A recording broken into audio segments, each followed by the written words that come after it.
Hello everyone, welcome to my channel. Last video में हमने function declaration, arrow function, function expression and anonymous functions समझे थे। इस particular video में हम समझेंगे कि फर्स्ट क्लास सिटीजन क्या होता है, इसका क्या मीनिंग है। इन फंक्शंस को जब हम बोलते हैं कि फंक्शंस फर्स्ट क्लास सिटीजन होते हैं जावास्क्रिप्ट में, तो इसका क्या मीनिंग है। अब ये काफ़ी इम्पॉर्टेंट टॉपिक है। इससे और भी काफ़ी सारे टॉपिक्स हैं जो कि रिलेटेड हैं फर्स्ट क्लास सिटीजन। जो मैं वर्ड यहाँ पे मैंने लिखा हुआ है इससे रिलेटेड है। तो हमें इसलिए ये पता होना चाहिए कि फंक्शन को as a first class citizen क्यों ट्रीट किया जाता है जावास्क्रिप्ट में, इसका क्या मीनिंग है एंड ये किस तरह से हमें जावास्क्रिप्ट में हेल्प करता है। तो ये तो मैंने आपको बता ही दिया कि फंक्शन को फर्स्ट क्लास सिटीजन माना जाता है। अब in general first class citizens क्या कौन होते हैं? फर्स्ट क्लास सिटीजन्स वो होते हैं जो बाकी लोगों से जिनको ज़्यादा प्रिविलेजेस होते हैं। ठीक है, इट मीन्स कि जैसे लेट्स से कोई पर्टिकुलर ट्रेन में आप ट्रेवल कर रहे हैं, उसमें कोई फर्स्ट क्लास है या फर्स्ट एसी है, तो उसमें ऑब्वियसली आपको फैसिलिटीज़, आपको प्रिविलेजेस ज़्यादा मिलते हैं। अब जावा स्क्रिप्ट में फर्स्ट क्लास सिटीजन का क्या मीनिंग है एंड फंक्शन को जब हम फर्स्ट क्लास सिटीजन बोलते हैं तो उससे एग्जैक्टली होता क्या है। तो उससे कुछ चीज़ें होती हैं जो हम जावा स्क्रिप्ट में कर पाते हैं जो कि काफ़ी अदर लैंग्वेजेस में पॉसिबल नहीं है। जैसे कि अगर कोई हमने फंक्शन बनाया तो हम उस फंक्शन को पर्टिकुलर वेरिएबल में असाइन कर सकते हैं। हमने ये लास्ट क्लास में भी देखा था। For example const sum equal to function, ठीक, a comma b and a plus b. तो मैंने यहाँ पे एक फंक्शन बनाया, एनोनिमस फंक्शन है, इसको मैंने असाइन कर दिया कॉन्स्ट सम में। तो अब अगर मैं यहाँ पे सम 10, 20 लिखता हूँ तो इट विल वर्क। तो क्या होगा, यहाँ पे 30 प्रिंट हो रहा है। बट यहाँ पे तो sum is a variable, but इस वेरिएबल की वैल्यू क्या है? Function. Why? Because function are treated as a first class citizen in JavaScript. तो हम फंक्शन को पर्टिकुलर वेरिएबल में असाइन कर सकते हैं। अब एक बात इसमें ध्यान रखनी है कि लेट्स से मैं यहाँ पे नाम देता हूँ ऐड। अब ये ऐड फंक्शन है बट मैंने इसको कॉन्स्ट सम में असाइन कर दिया, तो इसको मैंने इस पर्टिकुलर फंक्शन को एक न्यू नेम असाइन कर दिया, दैट इज़ अ सम। तो मैं यहाँ पे अगर ऐड यूज़ करता हूँ, लेट्स सी, मैंने यहाँ पे ऐड लिखा, सेव किया, तो इसने बोला ऐड इज़ नॉट डिफाइंड, क्योंकि यहाँ पे ऐड कोई फंक्शन है नहीं। हमने ये जो फंक्शन असाइन किया, यहाँ पे जो फंक्शन हमने असाइन किया सम को, हेयर जो ऐड फंक्शन मैंने यहाँ पे लिखा, ऐड लिखा है ऐड, ये ऐड मैंडेटरी नहीं, आप फंक्शन नेम दें या न दें, तो वो फंक्शन नेम कौन सा होगा, जो हम पर्टिकुलर वेरिएबल यूज़ करेंगे that will be our function name.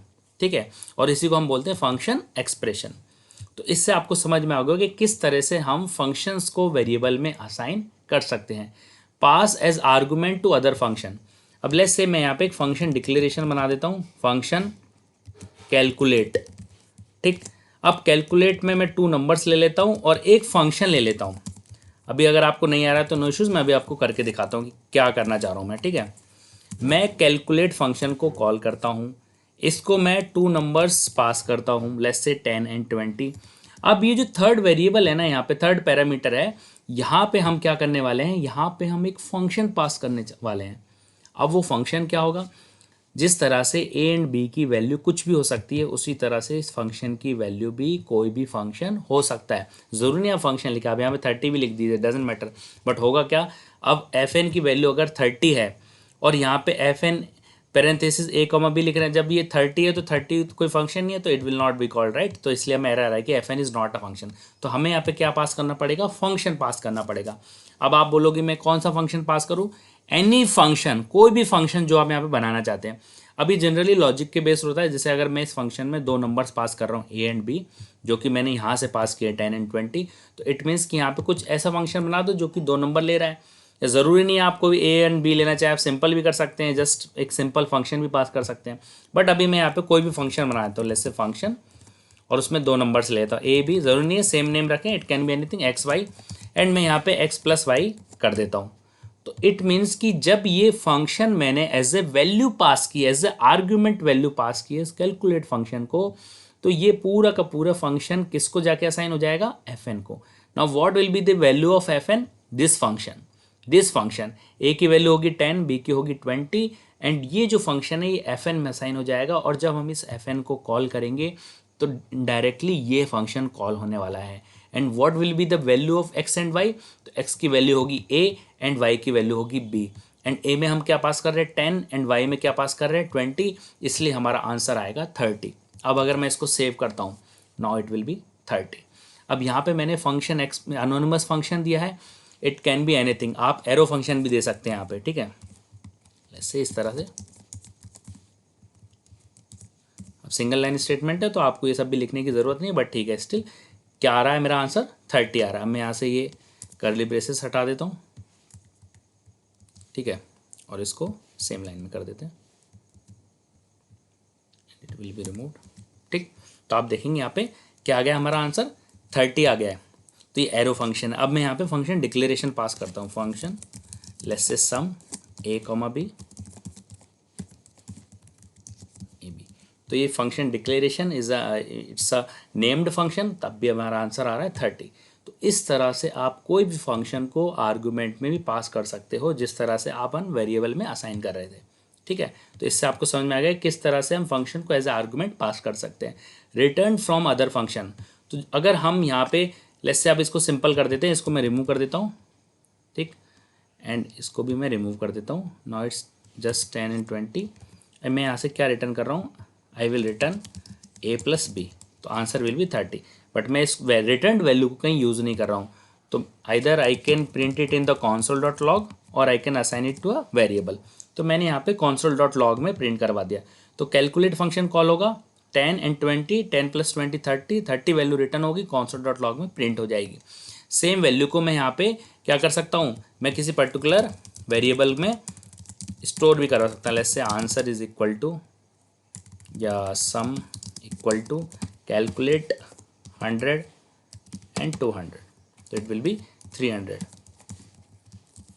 ठीक। तो यहाँ पे 300। अब यहाँ पे जो रिटर्न वैल्यू है वो क्या है, इन दोनों नंबर्स का सम। बट यहाँ पे ये रिटर्न वैल्यू एक फंक्शन भी हो सकता है, तो मैं यहाँ पे एक सम फंक्शन रिटर्न कर देता हूँ, ठीक है। मुझे इस ए बी की नीड नहीं है, मैं जस्ट एक यहाँ पे सम फंक्शन बना देता हूँ, नॉर्मल फंक्शन सम। अभी अभी मैंने आपको समझाया था यहाँ पे हमें ये नेम यूज़ करने की ऐसा कोई ज़रूरत नहीं है, बिकॉज ये रिटर्न वैल्यू किसी पर्टिकुलर वेरिएबल में असाइन होगी, वो उस फंक्शन का इवेंचुअली नेम होने वाला है, तो यहाँ पे देने की ज़रूरत नहीं है, ठीक है। यहाँ पे ए कॉमा बी एंड यहाँ पे प्रिंट कर देंगे ए प्लस बी। अब ये बड़ा इंटरेस्टिंग है, इसको आपको समझना होगा कि क्या हो रहा है। यहाँ पे 10 20 की नीड नहीं है, तो I can remove it also, है ना। यहाँ पे क्या हो रहा है देखिए, आप समझिए, जब मैंने कैलकुलेट फंक्शन कॉल किया, ठीक, कैलकुलेट फंक्शन ने मुझे जो रिटर्न किया वो एक फंक्शन रिटर्न किया। सो ये लाइन नंबर 2 to 4 जो फंक्शन बना हुआ है ये रिटर्न होगा एज अ वैल्यू, और रिटर्न होगा तो यहाँ तो सम में ये असाइन हो जाएगा और यहाँ console डॉट लॉग में डायरेक्ट प्रिंट हो जाएगा। तो लाइन नंबर 7 एंड 8 9 पे आपको जो वैल्यू मिलने वाली है वो अब एक फंक्शन मिलने वाला है। It will be a function, save करो, आपको दिखेगा, देखो फंक्शन, सेम फंक्शन है। इवन आप टाइप ऑफ भी चेक कर सकते हैं, टाइप ऑफ सम, देखो फंक्शन। तो इससे क्या पता लग रहा है कि कैलकुलेट फंक्शन एक फंक्शन रिटर्न कर रहा है, जिसको हम डायरेक्ट console डॉट लॉग में प्रिंट करवा रहे हैं और यहाँ वेरिएबल में असाइन करके प्रिंट करवा रहे हैं। But the value of some is this function. अब ये फंक्शन क्या कर रहा है, ये फंक्शन कर रहा है एडिशन। तो अगर आपको ये फंक्शन को कॉल करना है, जो ये फंक्शन यहाँ से रिटर्न हुआ है इसको कॉल करना है, तो आप कैसे कॉल कर सकते हैं, इस फंक्शन को जिस वेरिएबल में स्टोर करवा रहे हैं उसके थ्रू आप कॉल कर सकते हैं, लाइक दिस सम 10 20। तो अब आपका आंसर आ जाएगा 30। अभी ये फिर से समझा देता हूँ, कैलकुलेट फंक्शन को कॉल किया, इस फंक्शन ने एक फंक्शन रिटर्न किया, ये फंक्शन दो नंबर्स ले रहा है ए एंड बी, एंड दो नंबर्स को हम क्या कर रहे हैं, प्रिंट करवा रहे हैं एडिशन करके। तो मैंने ऐसे दो नंबर पास किए 10 and 20 and it will be 30, ठीक है। तो इट कैन बी माइनस और मल्टीप्लाई, जो भी आप करना चाह रहे हैं, मल्टीप्लिकेशन किया तो देखो 200 आ गया। तो यहाँ पे मेन थिंग इज कि जो रिटर्न वैल्यू आ रही है इस कैलकुलेट फंक्शन से, दैट इज अ फंक्शन, ठीक।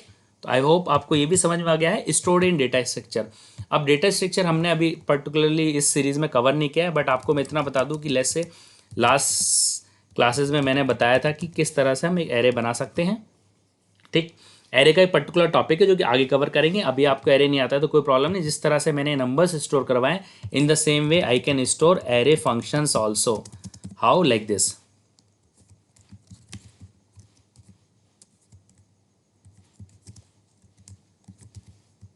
ठीक। अब जिस तरह से मैंने यहाँ पे, अब अगर मैं इस एरे फंक्शंस को प्रिंट करवाता हूँ, तो आप देखेंगे यहाँ पे एक एरे प्रिंट हुआ है, उस एरे के अंदर एक फंक्शन है। अब अगर मुझे इस फंक्शन को कॉल करना है तो ये फंक्शन कौन से इंडेक्स पे, it is on a 0 index, तो मैं यहाँ पे लिखूंगा 0, ठीक है, स्क्वायर ब्रैकेट्स में, एंड देन मैं इसको कॉल कर दूंगा दो वैल्यूज़ के साथ 10, 20, तो आंसर आ गया 30। अब अगर आपको ये चीज़ नहीं आती है एरे पे तो आपको कंफ्यूज नहीं होना है, बट आपको इतना समझ, देखिए अब मैं यहाँ पे क्या करता हूँ 100 स्टोर करवा देता हूँ, ठीक है। अब अगर मैं यहाँ पे एरे ऑफ 1 लिखता हूँ 1 इंडेक्स, तो यहाँ पे क्या प्रिंट होने वाला है, 100 प्रिंट होने वाला है, ये देखो, ठीक है। एंड एरे ऑफ 0 में क्या प्रिंट होने वाला है, फंक्शन प्रिंट होने वाला है, ठीक है। ओ सॉरी, इट्स एरे एफेंस। तो इससे क्या होता है कि हमें ये समझ में आता है कि फर्स्ट क्लास सिटीजन क्या होते हैं। फर्स्ट क्लास सिटीजन क्या होते हैं एरे में, सॉरी जावास्क्रिप्ट में, एंड फंक्शन को फर्स्ट क्लास सिटीजन क्यों बोलते हैं, बिकॉज ऑफ दीज 4 थिंग्स, ठीक है। तो हम नेक्स्ट क्लास में क्या समझने वाले हैं, नेक्स्ट क्लास में हम हाई ऑर्डर फंक्शन समझने वाले हैं। हाई ऑर्डर फंक्शन क्या होते हैं, किस तरह से first class citizen and high order functions inter related है, वो भी हम नेक्स्ट वीडियो में समझने वाले हैं, ठीक है। अभी इस पर्टिकुलर वीडियो में हम इतना ही रखते हैं। Thank you.